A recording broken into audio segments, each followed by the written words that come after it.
पश्चिम बंगालमध्ये सुवेंदू अधिकारी यांच्या स्वीय सहायकाची गोळी घालून हत्या। मध्यमग्राम भागात कारमधून प्रवास करताना पीए चंद्रनाथ रथ यांच्यावर गोळीबार। अत्यंत गंभीर अवस्थेत रुग्णालयात दाखल करण्यात आल्यानंतर डॉक्टरांकडून मृत घोषित। पूर्वनियोजित हत्याकांड पीएच्या हत्येनंतर सुवेंदू अधिकारी यांचा आरोप। दरम्यान तृणमूल काँग्रेसनं निवेदन जारी करत घटनेचा निषेध नोंदवला। सुवेंदू अधिकारी यांच्या पीएच्या हत्येचा तपास सुरू। डीजीपी गुप्ता यांची माहिती। तर गुन्ह्यात वापरलेली 4 चाकी आम्ही जप्त केली। घटनास्थळावरून जिवंत काडतुसं जप्त। डीजीपींची माहिती। सुवेंदू अधिकारी यांचे पीए चंद्रनाथ रथ यांच्या छातीत 3 बुलेट्स आढळल्या। फेक नंबर प्लेट असलेल्या 4 चाकीकडून अडवण्याचा प्रयत्न नंतर दुचाकीवरून आलेल्या दोघांनी गोळीबार केला। गोळीबारावेळी गाडीत 3 असल्याची माहिती। सुवेंदू अधिकाऱ्यांच्या पीएची हत्या। ज्या वाहनात ही घटना घडली त्या वाहनाची फॉरेन्सिक टीमकडून कसून तपासणी। धक्कादायक घटनेमुळे परिसरात खळबळ। पोलिसांकडून तपास सुरू। सुवेंदू अधिकाऱ्यांच्या पीएच्या हत्येसाठी ऑस्ट्रियन ग्लॉक पिस्तुलाचा वापर। सूत्रांची माहिती। दरम्यान कोलकाताच्या मध्यमग्राममध्ये सुवेंदू अधिकाऱ्यांचे पीए चंद्रनाथ रथ यांची हत्या। पश्चिम बंगालमध्ये राष्ट्रपती राजवट लागण्याची शक्यता। मुख्यमंत्रीपदाचा राजीनामा न देण्याची ममता बॅनर्जींची भूमिका। ममता बॅनर्जींच्या सरकारचा आज कार्यकाळ संपणार। भाजपच्या सत्ता स्थापनेसाठी अमित शहा उद्या आणि परवा पश्चिम बंगाल दौऱ्यावर। 8 तारखेला भाजप विधिमंडळ पक्षाचा नेता निवडला जाणार। 9 मे रोजी सकाळी 10 वाजता नव्या मुख्यमंत्र्यांचा शपथविधी। पश्चिम बंगालमध्ये हिंसाचार भडकवणाऱ्या आणि तोडफोड करणाऱ्यांवर कठोर कारवाई होणार।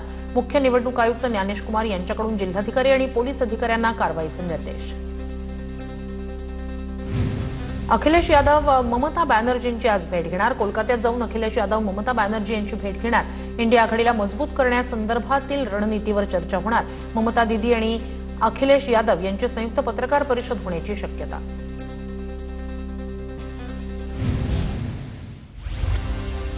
अखिलेश यादव यांच्या समाजवादी पक्षाचा आयपॅक कंपनीसोबतचा राजकीय प्लॅन रद्द। पश्चिम बंगाल तामिळनाडूच्या निकालानंतर समाजवादी पक्षाची सावध भूमिका। उत्तर प्रदेश निवडणुकीत सल्लागार कंपन्यांवर अवलंबून न राहता संघटनेवर भर दिला जाणार असल्याची माहिती। टीव्हीकेचे प्रमुख विजय थलपती यांच्या शपथविधीवर सावट कायम। बहुमतासाठी लागणारा आकडा नसल्यानं शपथविधीबाबत अस्पष्टता। टीव्हीकेला सत्ता स्थापनेसाठी अद्याप 5 आमदारांच्या पाठिंब्याची आवश्यकता। आवश्यक बहुमत नसल्यानं राज्यपालांनी शपथविधीसाठी मंजुरी दिली नाही। विजय थलपतींना सरकार स्थापन करू द्या। आम्हाला कोणतेही घटनात्मक संकट नको। तामिळनाडूमधील सरकार स्थापनेवर स्टॅलिन यांची भूमिका। 6 महिने आम्हाला कुणालाही डिस्टर्ब करायचं नाही। स्टॅलिन यांचं वक्तव्य। केरळमध्ये विधिमंडळ पक्षाच्या नेता निवडीसाठी आज काँग्रेसची बैठक। सर्व आमदारांची मतं जाणून घेतल्यानंतर हायकमांडला रिपोर्ट देणार। केरळच्या मुख्यमंत्रीपदासाठी रमेश चेन्निथला, केसी वेणुगोपाल, व्ही डी सतीशन यांच्या नावाची चर्चा। पंतप्रधान नरेंद्र मोदी आज बिहार दौऱ्यावर। बिहारच्या पाटणामध्ये पंतप्रधानांचा भव्य रोड शो। पाटणा विमानतळ ते गांधी मैदान असा मोदींचा रोड शो असणार। बिहारमध्ये आज मुख्यमंत्री सम्राट चौधरी यांच्या मंत्रिमंडळाचा विस्तार। उपमुख्यमंत्री सुनेत्रा पवार यांच्याकडून राज्यसभा खासदारकीचा राजीनामा। दिल्लीत उपराष्ट्रपती सीपी राधाकृष्णन यांची भेट घेत राजीनामा सुपूर्द। खासदार पार्थ पवारही उपस्थित। सुनेत्रा पवार यांच्या राजीनाम्यानंतर राज्यसभेसाठी छगन भुजबळांचं नाव चर्चेत। सूत्रांची माहिती। भुजबळांच्या विधानसभा मतदारसंघातून समीर भुजबळ निवडणूक लढण्याची शक्यता। मालेगाव महापालिका महापौरांचा एमआयएम पक्षाला मोठा धक्का। एमआयएमला दूर ठेवत पालिकेचं विरोधी पक्षनेतेपद शिवसेनेला। शिवसेनेचे निलेश काकडे मालेगाव पालिकेच्या विरोधी पक्षनेतेपदी। भिवंडीत समाजवादी पक्ष गटनेता कार्यालयाचं उद्घाटन। शेख पक्षाच्या चिन्हाचा विसर पडल्यासारखे वागत असून ते भाजप धार्जिणी भूमिका घेत असल्याचा फरहान आझमी यांची रईस शेख यांच्यावर टीका। रोहित पवारांकडून अकोल्याच्या पातूरमधील पीडित कुटुंबियांची भेट। अकोल्यात 60 वर्षीय वृद्धाकडून 10 वर्षीय चिमुकलीवर अत्याचार। चिमुकलीचे आईवडील शेतात गेल्यावर नराधम अत्याचार करायचा। रोहित पवारांकडून पीडित कुटुंबाची भेट। नसरापूर अत्याचार प्रकरणाचा खटला फास्ट ट्रॅक ट्रायल कोर्टात चालवणार। उच्च न्यायालयाच्या परवानगीनं प्रक्रियेला सुरुवात। प्रकरणाचा तातडीनं निकाल लावण्यासाठी विशेष तज्ज्ञांची नियुक्ती केली जाणार।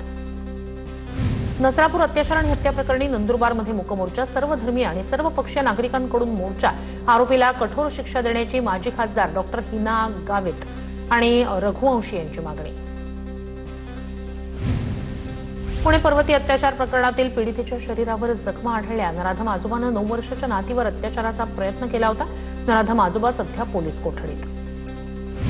पुण्याच्या थेऊरमध्ये 6 वर्षांच्या चिमुकलीवर अत्याचाराचा प्रयत्न. शेजारी राहणाऱ्या 42 वर्षाच्या गिरणी चालकाचं कृत्य. घटनेनंतर परिसरातील नागरिकांकडून संताप व्यक्त. आरोपी विरोधात पोलिसात गुन्हा दाखल. सोलापूरमध्ये 11 वर्षीय मुलावर अनैसर्गिक अत्याचार. आरोपी नराधमाला सोलापूर पोलिसांकडून अटक. सिद्धाराम सलगर असं अत्याचार करणाऱ्या आरोपीचं नाव. आरोपीला 3 दिवसांची पोलीस कोठडी. कोल्हापूरमध्ये अल्पवयीन मुलीवर वडिलांसह मामा आणि मामे भावाकडून अत्याचार. गेल्या 5 वर्षापासून अल्पवयीन मुलीचा शारीरिक छळ सुरू होता. आईच्या तक्रारीनंतर शाहूपुरी पोलीस ठाण्यात गुन्हा दाखल. शाहूपुरी पोलिसांनी दोघांना केली अटक.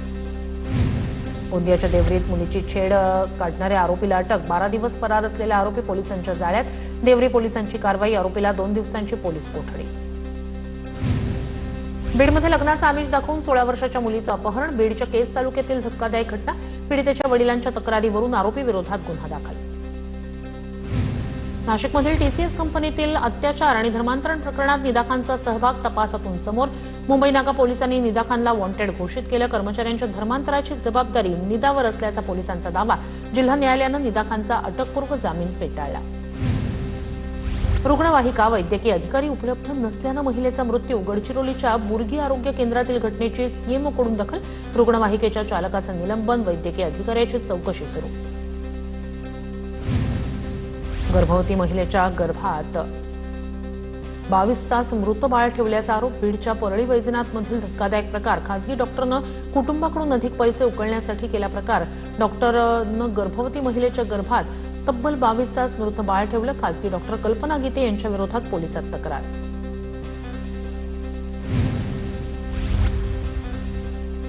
जळगावच्या 33 गावांमध्ये पाणी टंचाईची समस्या. जिल्हा प्रशासनातर्फे 20 गावांमधील 30 विहिरी अधिग्रहित. भुसावळमधील कंडारी अंबळनेरमधील 3 गावात 6 टँकरद्वारे पाणी पुरवठा. मराठवाड्यातील भूजल पातळी 7.42 मीटरपर्यंत खालावली. मराठवाड्यातील 76 पैकी 17 तालुक्यातील भूजल पातळीत घट. मराठवाड्यातील 875 विहिरींद्वारे भूजल पातळी मोजण्यात आली. बोरविहीर नरडाणा रेल्वे भूसंपादन. शेतकऱ्यांना योग्य मोबदला देण्याचे मंत्र्यांचे आदेश. शेतकऱ्यांना 2013च्या कायद्यानुसार मोबदला देण्याचे चंद्रशेखर बावनकुळे यांचे आदेश. आमदार राम भदाणे यांच्या पुढाकारामुळे शेतकऱ्यांना मोठा दिलासा.